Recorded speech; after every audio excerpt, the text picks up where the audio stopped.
أهلا بيكم في ديلايت بايتس. النهاردة هنعمل مع بعض فاهيتا الفراخ، أكلة مكسيكية مشهورة جدا بتتعمل في أشهر المطاعم في مصر. هنعملها النهاردة أحسن من المطاعم كمان. الميزة فيها إن هي أكلة غنية جدا وصحية جدا للناس اللي عاملة دايت. اللي لسه ما اشتركش في القناة اعملوا اشتراك وفعلوا الجرس عشان تجيلكوا الوصفات الجديدة.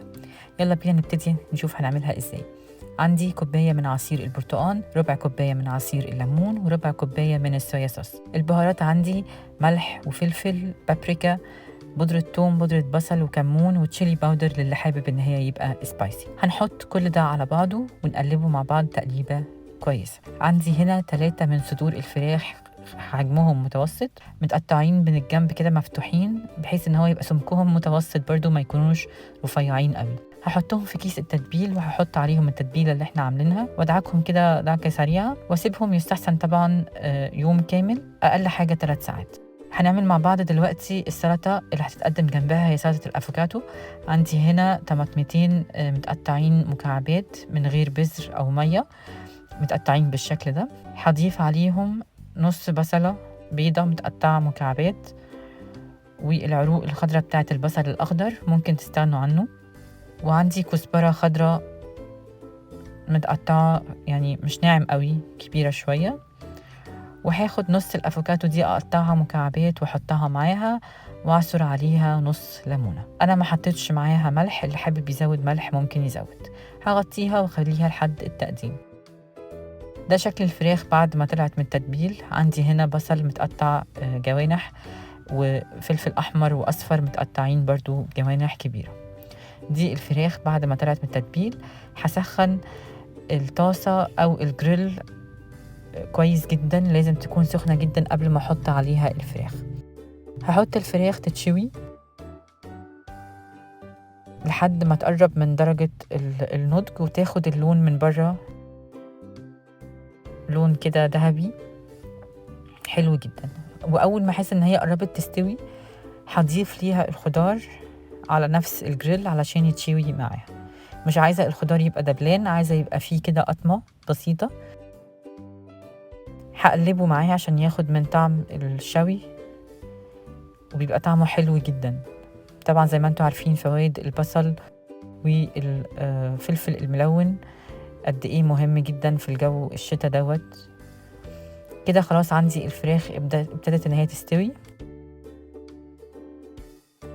واخدت اللون اللي انا عايزاه.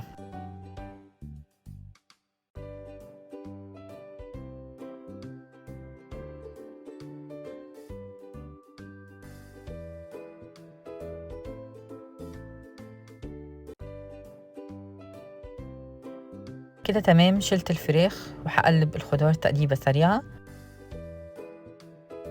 ويلا بينا نشوف هنقدمها ازاي. هاخد الفراخ عندي على الكاتنج بورد، ابتدي ان انا اقطعها شرايح متوسطة، ما تكونش برضو رفيعة قوي، بالشكل ده. وهقدمها بطريقتين. اول طريقة في الطبق عادي هبتدي ان احط الساور كريم بتاعي، احط الخضار السلطة وعليهم شرايح الفراخ مع الافوكادو الشرايح بالشكل ده. طبق شيك جدا وحلو جدا للناس اللي عاملة دايت او بتحب ان هي تتبع حمية صحية. مفيد والوانه كمان تفتح النفس وحلو جدا. الطريقة التانية عندي هقدمه في ساندوتش. عندي عيش التورتيه، هحط عليه الساور كريم واحط كل المكونات اللي انا عملتها، الفراخ، الخضار المشوي، السلطة، ويبقى كل المكونات اللي انا عملتها في ساندوتش واحد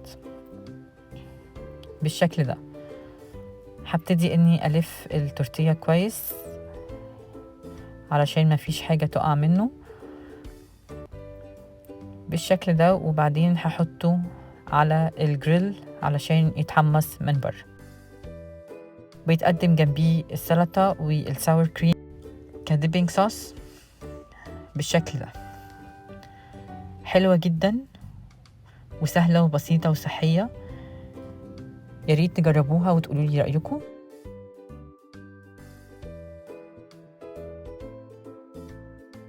لو عجبكم الفيديو اعملوا سبسكرايب للقناة وفعلوا الجرس علشان تجيلكوا الوصفات الجديدة، واعملوا لايك وشير للفيديو، واشوفكوا إن شاء الله الوصفة الجاية.